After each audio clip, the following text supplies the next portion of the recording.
Welcome back to the CLC podcast, the Christian Live Church podcast. On my left, we got Pastor Charlie.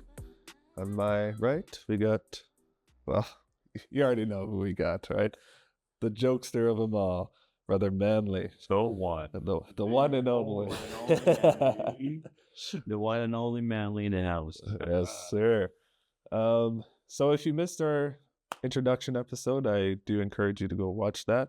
But in today's episode, we're going to be talking about some burnouts. Whether it's in life. We're talking about like when I used to have my 79 Camaro and I would just like put the foot to the floor and there was like smoke billowing out of the back two tires. Is that what we're talking about? Or we're talking about a different burnout? I just want the audience to be clear of what kind of burnouts we're talking about. Well, it's kind of like related.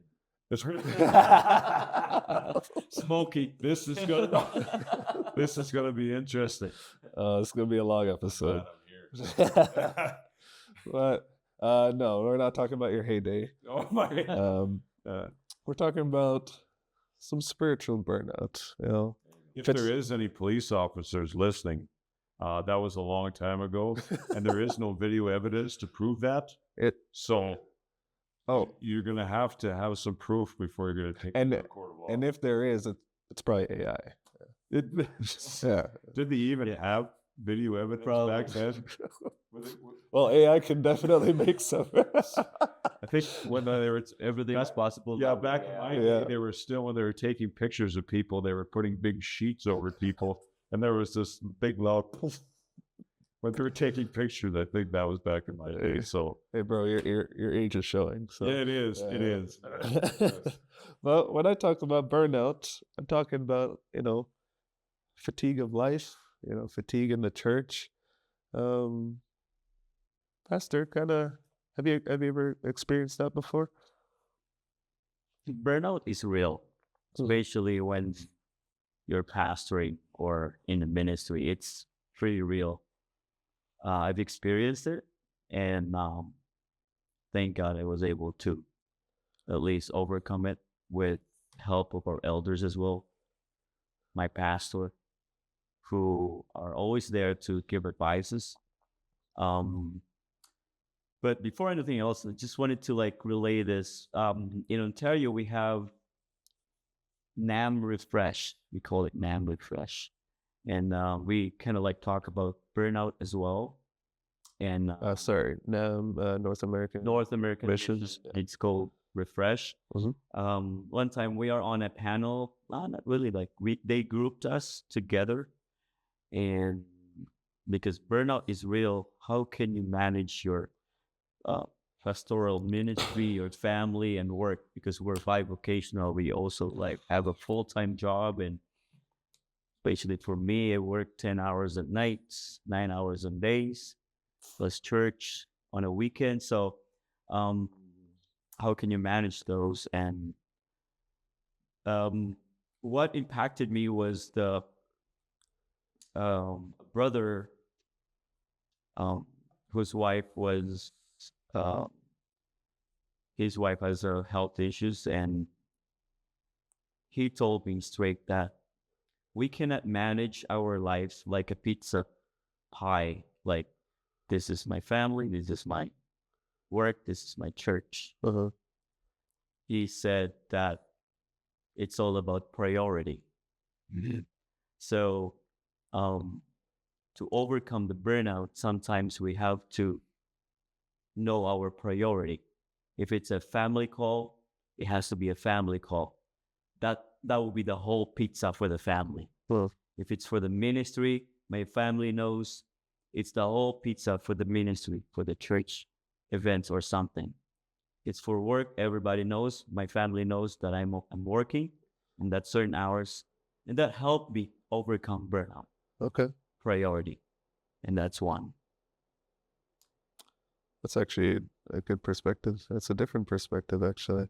I never heard the analogy of the pizza pie shape sort of thing. It was powerful because Yeah, what we yeah. do all the time is that, oh, I need to like put one pizza pie for family, like divided them Yeah. equally, Mm. but we can't. So that was very impacting to me because after that, I was like, wow, that's a revelation from the Lord, because we kind of like sort everything like equally for everything, but we can't. It has to do with our priority.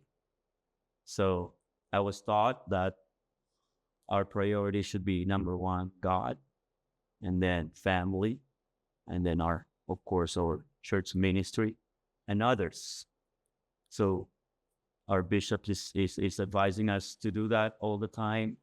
So that's pretty much like the priority, the whole pizza for everything that you do for the Lord. Yeah, because that puts into my perspective now that no matter how much you,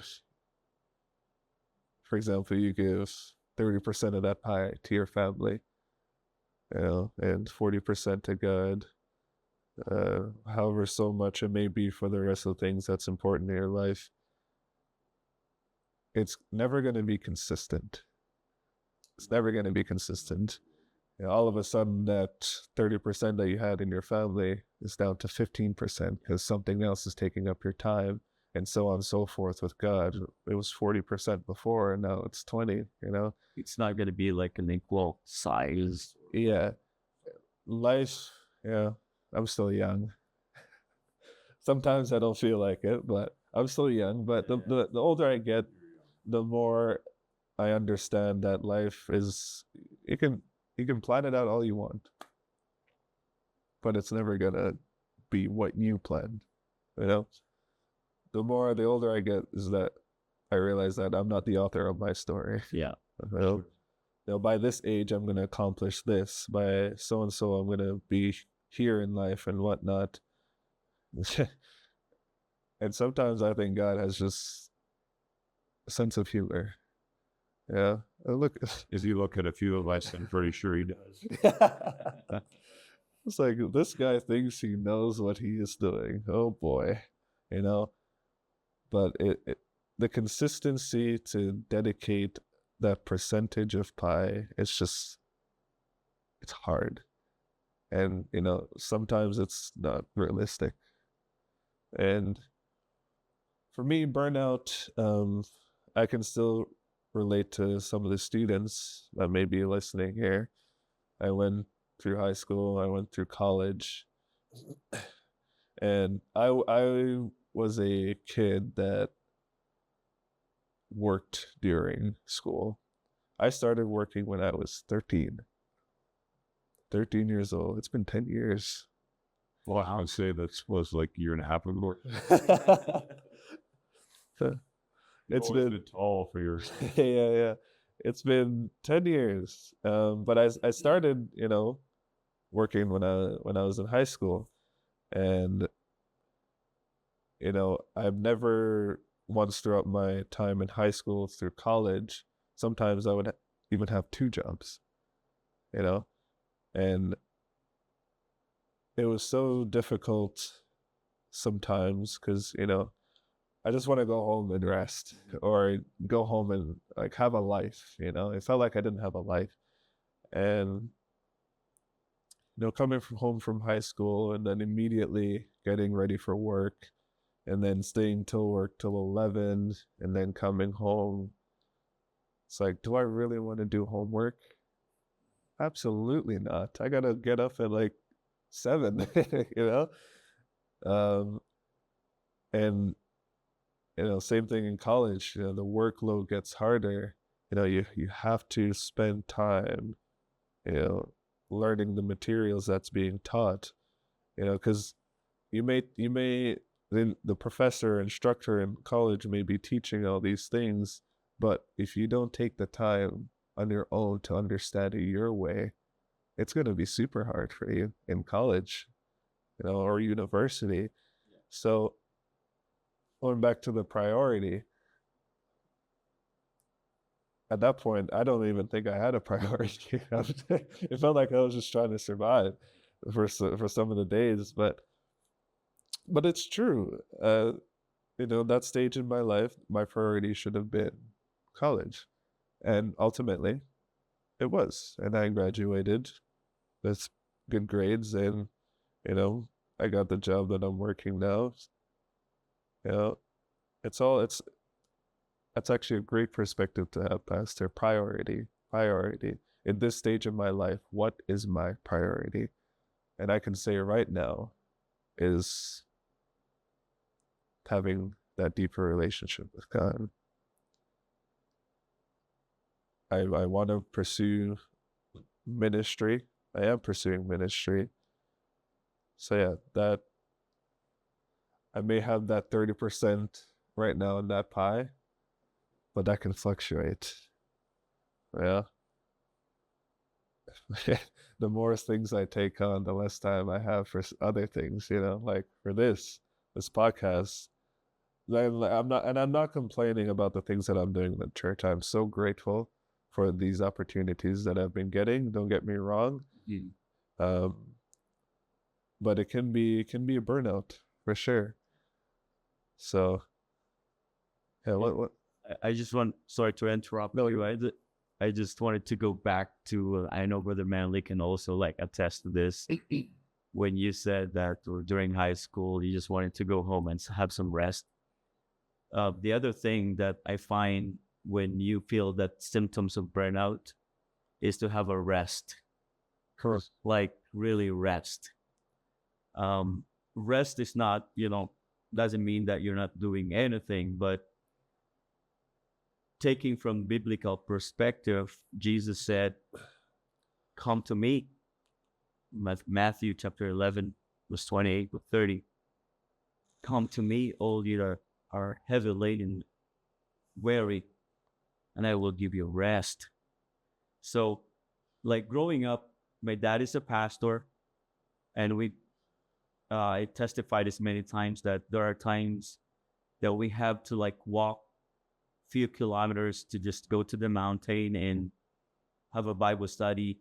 We reach there around 9 p.m. People are waiting until midnight. We have Bible study. And back then I feel like there's no rest. But I find it when we are serving the Lord, true rest is actually in the presence of the Lord. So, there are moments in our lives that we are doing a lot of stuff, ministry, school. There's nothing like to be in the presence of the Lord, resting in His presence, soaking, Lord, I need your presence. And after you encounter the powerful presence of the Lord, it's like the what's the term? Rejuvenation of your strength is coming back again after, even though you are tired physically, but if your spirit is resting in the presence of the Lord, it's easy to handle burnout or symptoms or any burnout. So that's the other thing as well. To be in God's presence is the best thing to do to avoid burnout. Because when we get to church and we get to a service, and it does take a tremendous amount of effort to get here. I mean, for Pastor and I, we both have 2 kids.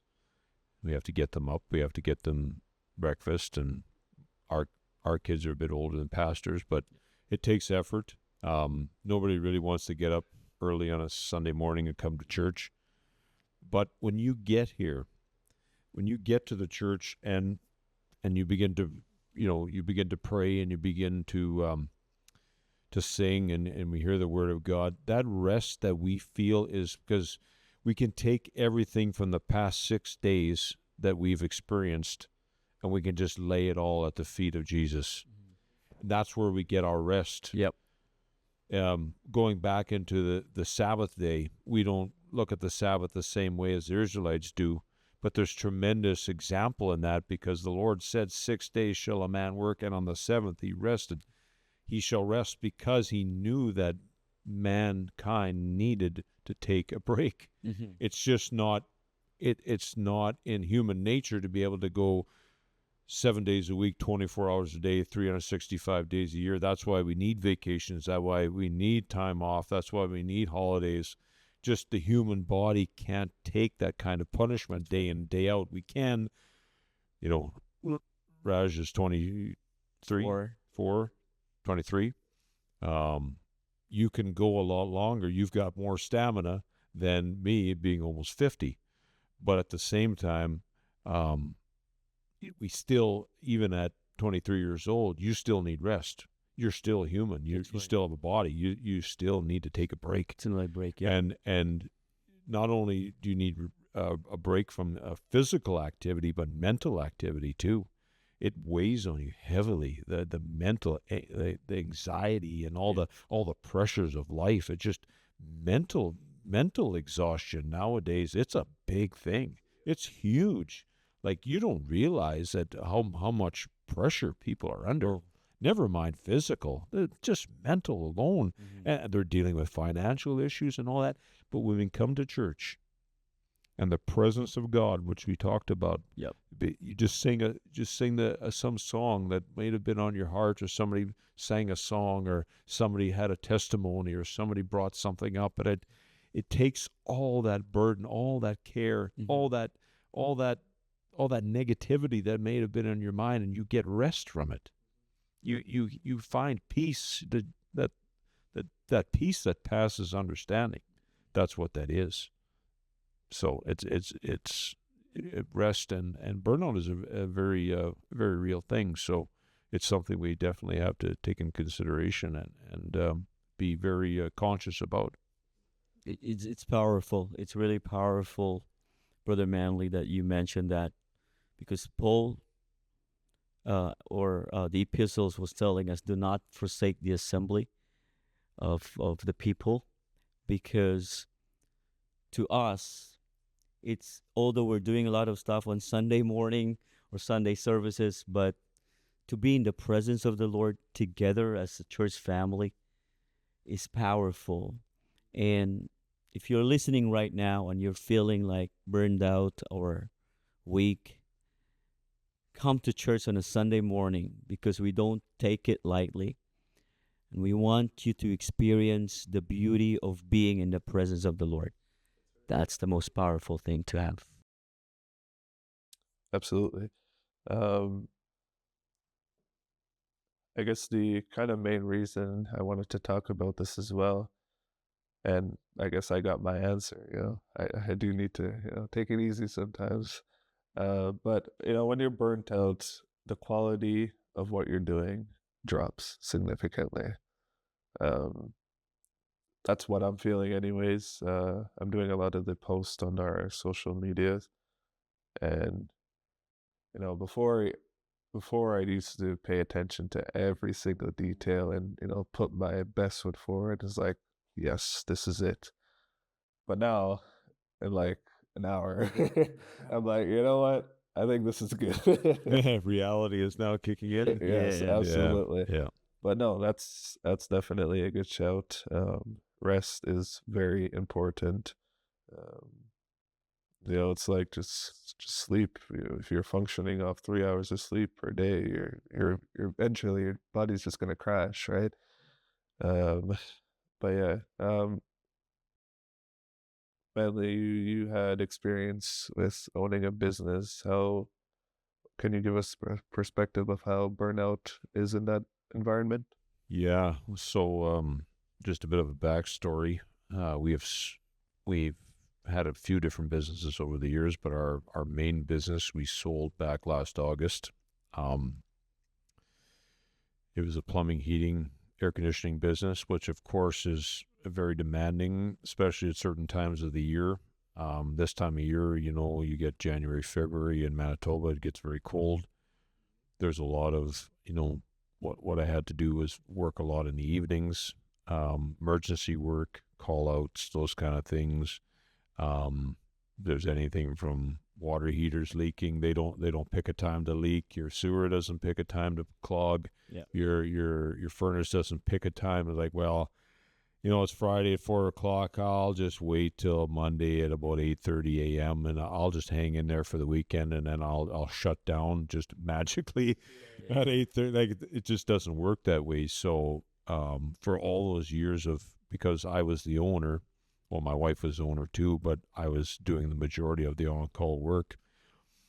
If I just added up all the hours I spent just on overtime, let alone just working my regular shift, and then small business, of course, you spend a lot of your evenings doing invoicing, you're catching up on emails, you're doing all these things behind the scenes that the average person might have an 8-to-5 job doesn't see, because I grew up around a small business, but I didn't know all the work that was entailed in it until I got involved in it myself. And it's absolutely exhausting. It will run you ragged if you let it. And I let it go. I let it control me instead of me controlling it. I let it control me because my own personality, I'm customer service driven.